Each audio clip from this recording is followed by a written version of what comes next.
Bonjour à tous, j'espère que vous allez bien. Je viens juste de finir de filmer une vidéo sur les livres que j'ai lus en 2018 et l'idée m'est venue de faire une vidéo pour vous apprendre comment j'ai appris l'anglais alors que j'ai jamais vécu dans un pays anglophone et comment je suis devenue fluente, vraiment bilingue en anglais euh, et ce qui me permet de lire beaucoup de livres business et développement personnel en anglais et ce qui évidemment est un, un élément qui aide beaucoup à avancer. C'est vraiment un de mes facteurs clés de succès, vraiment de pouvoir parler anglais, que ce soit dans le fait de lire des livres en anglais ou de suivre des formations, des programmes en ligne en anglais. Voilà, donc je fais cette vidéo pour vous encourager à apprendre l'anglais, pour débloquer ce nouveau palier de développement potentiel pour vous. Et, et voilà comment moi j'ai fait. Et je pense que ça peut vous aider aussi. Donc la première chose, le premier élément que j'ai fait, c'est aller à l'école.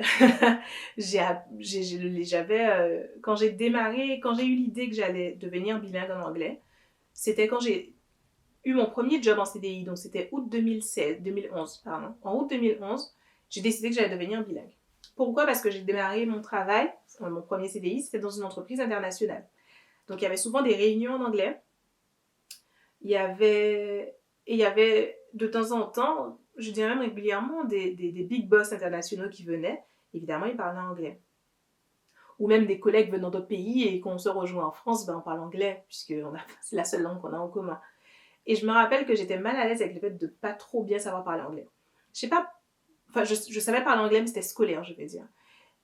Et avec le recul, il y avait vraiment pas de raison de me faire tant de sang d'encre que ça, parce que plein de gens dans cette boîte parlaient mal anglais, un anglais vraiment de merde. Donc il n'y avait pas de pression particulière, mais c'est mon côté, voilà, j'aime être la meilleure, j'aime me démarquer, faire les choses bien, blablabla. Donc je me suis dit, je vais être bilingue en anglais, je vais être hyper naturelle en anglais, que ce soit pour bien comprendre les réunions, ne rien rater, et aussi pour pouvoir poser des questions, quand les big boss viennent avoir des discussions avec eux, des vraies discussions, pas, tu sais, la discussion avec un anglophone où il fait 3 échanges avec toi, ensuite il en a marre de ton anglais de merde, et il quitte la conversation pour aller parler avec quelqu'un d'autre. Je voulais pas ça. Donc, j'avais le niveau d'anglais scolaire. La seule expérience anglophone que quand j'avais 16 ans, j'étais allée une semaine à la Barbade avec ma classe européenne. J'avais pris l'option européenne pour le bac. Et c'est tout. Voilà. Et sinon, j'avais l'anglais de l'école. Donc, il y avait du boulot. Il y avait du boulot. Donc, la première chose que j'ai faite, c'est que, alors, je regardais beaucoup de séries. Je regarde toujours beaucoup de séries, c'est un de mes péchés mignons. Je regarde toujours mes séries en VO. Mais à l'époque, je regardais VO sous-titré français, puisque je comprenais pas l'anglais. Ce que j'ai fait, la première chose que j'ai faite, c'est regarder mes séries en VO sous-titré anglais. Important, alors ça rend l'expérience évidemment moins fluide de regarder la série et les sous-titres sont en anglais. Fallait faire pause régulièrement avec mon copain, donc on l'a fait ensemble. Fallait faire pause régulièrement, se dire quoi, c'est quoi ce mot. Il y a des mots qu'on lisait et qu'on comprenait pas du tout, fallait aller chercher dans Google. Parfois juste on n'arrivait pas à lire assez vite, donc on mettait pause pour finir de lire la phrase, parce que c'était en anglais. Ça ralentissait le processus, au début en tout cas, mais l'avantage c'est que ça nous a permis de travailler notre oreille en fait, d'associer un mot, une phrase dite en anglais avec la phrase écrite en anglais. Parce que c'est ça le plus gros problème de l'anglais scolaire finalement, c'est que techniquement on peut comprendre un texte ou en tout cas un paragraphe en anglais, mais on peut pas entendre quelqu'un. On peut pas, quand quelqu'un parle, on peut pas découper les mots correctement, on n'entend pas bien les mots et donc voilà, ça bloque la langue. L'apprentissage de la langue, le fait de parler la langue, etc. Donc d'abord, on a travaillé sur ça, l'oreille. Ensuite, ce que j'ai fait immédiatement, alors j'ai toujours lu beaucoup de romans, je dois dire. Je lis d'ailleurs la vidéo précédente, j'ai la bougeotte. La vidéo précédente, j'ai parlé de mes lectures, 2017-2018, business. Donc je vous ai sorti mes meilleurs livres, 2017 et 2018. En tout cas, ceux qui ont eu le plus d'impact. J'en ai lu un peu plus que ça, mais vraiment pas beaucoup plus que ça, si je dois être honnête. Je pense qu'en livre business, j'en lis vraiment quelques-uns par an. Par contre, je lis énormément de romans. Je suis une grande lectrice de romans. Alors, tous les entrepreneurs vous diront, en tout cas les gens qui vous donnent des conseils, faut lire des livres business et dev perso, faut pas lire Harry Potter, faut lire du dev perso. je suis coupable, je lis les deux. Parce que j'adore lire. Hein, j'affirme, je suis d'accord avec le fait qu'il faut lire des livres business. Il faut finalement chercher à apprendre à acquérir des compétences. Et moi, typiquement, le marketing et la vente, c'est des compétences que je travaille toujours encore et encore. Et mon état mental, mon mindset, c'est quelque chose que je travaille encore et encore. Donc, je lis des livres dessus. Mais pour mon plaisir, je lis des romans. Et pendant un moment, je me suis sentie coupable à chaque fois que je lisais un roman de me dire j'aurais pu lire un livre business à la place. Mais à quoi bon vivre si on s'enlève tous ces plaisirs, franchement. J'adore lire des romans. Donc bref, je lis beaucoup de romans, au moins un par semaine. Donc à l'époque, tous mes romans, je les lisais en VO. Tous. C'était vraiment un blocus pour me forcer à me focaliser sur l'anglais. J'ai donc commencé à lire en anglais. Là encore, ça a handicapé ma lecture de la même façon que regarder les séries avec les sous-titres en anglais, ça a handicapé mon moment pour regarder les séries, mais seulement au début en fait.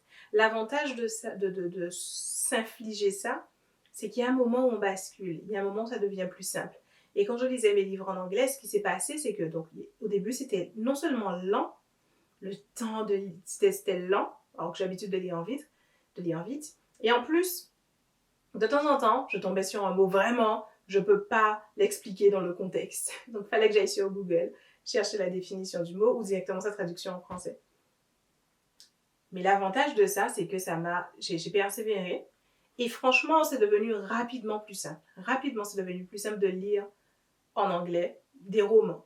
Ensuite, peut-être au bout de 6 mois de ce traitement, je dirais, non, 1 an. Allez, on va dire que je suis restée 1 an à lire mes livres en anglais et à côté à regarder mes séries en anglais avec sous-titres en anglais.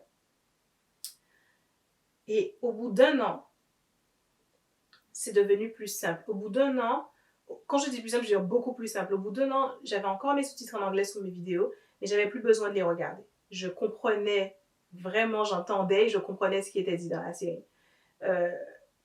C'était devenu fluide, simple, voilà. Je pouvais jeter un œil à ce qui était écrit. Si vraiment, à un moment donné, j'ai eu du mal à entendre, si la personne a parlé vite, ou si c'est un mot que j'avais jamais entendu, je le lisais dans les sous-titres. Mais c'est tout. Et pareil pour ma lecture, je crois qu'au bout d'1 an, j'avais réussi à déjà lire une allure normale, et surtout, j'avais atteint le niveau où je cherchais plus la définition de chaque mot que je ne comprenais pas, je le comprenais dans le contexte. De la même façon qu'en français, c'est pareil, on ne connaît pas tous les mots, mais on peut le comprendre dans le contexte. Et vraiment, de temps en temps, quand un mot était vraiment complètement incompréhensible, là, j'allais le chercher, mais souvent, j'avais plus besoin.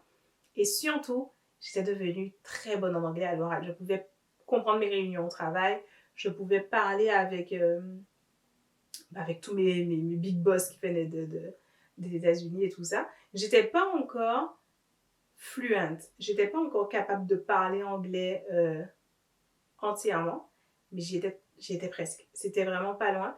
Et en continuant à faire ça, donc regarder mes séries en anglais sans sous-titres français et lire tous mes livres en anglais, mes romans, le moment où je suis devenue... Donc j'ai commencé ça en 2011.